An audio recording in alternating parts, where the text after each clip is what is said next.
I'm sorry about the reports that Dominic West, who played Prince Charles in The Crown, is no longer talking to his former friend, Prince Harry.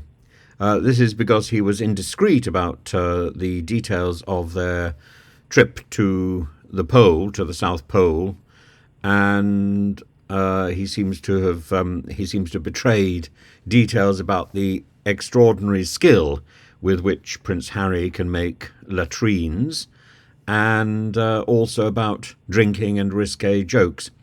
I don't think there's anything there about the candid revelations which is particularly shocking, but it does suggest, I'm afraid, that Dominic West is not trustworthy, and that's a shame.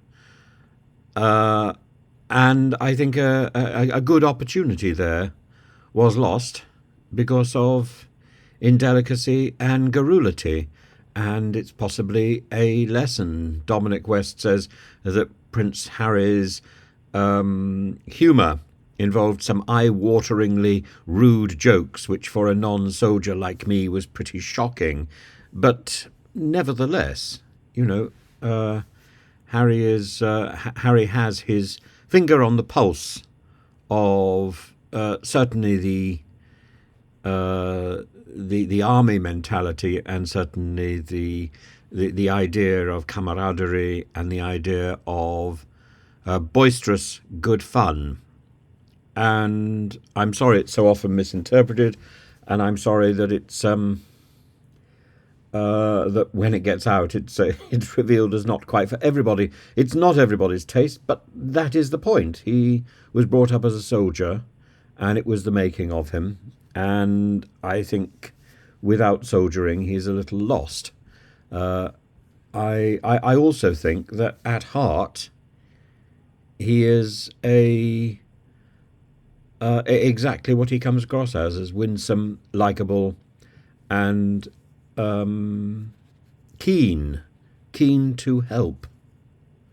And I think it's a great shame that he isn't at the heart of our current royal family. I think it's a mistake on the part of the senior royals to cut him adrift. And I can understand why some of the courtiers and advisors went that way. I think they're wrong.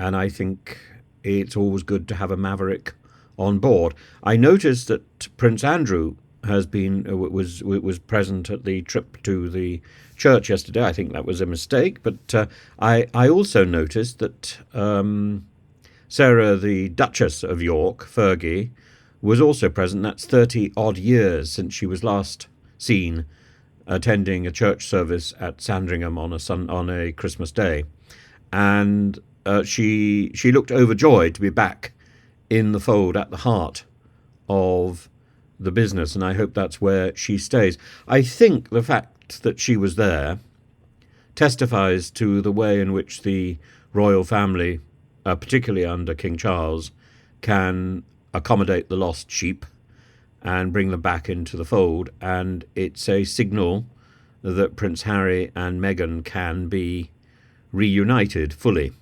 and play a central role in the future of the royal family.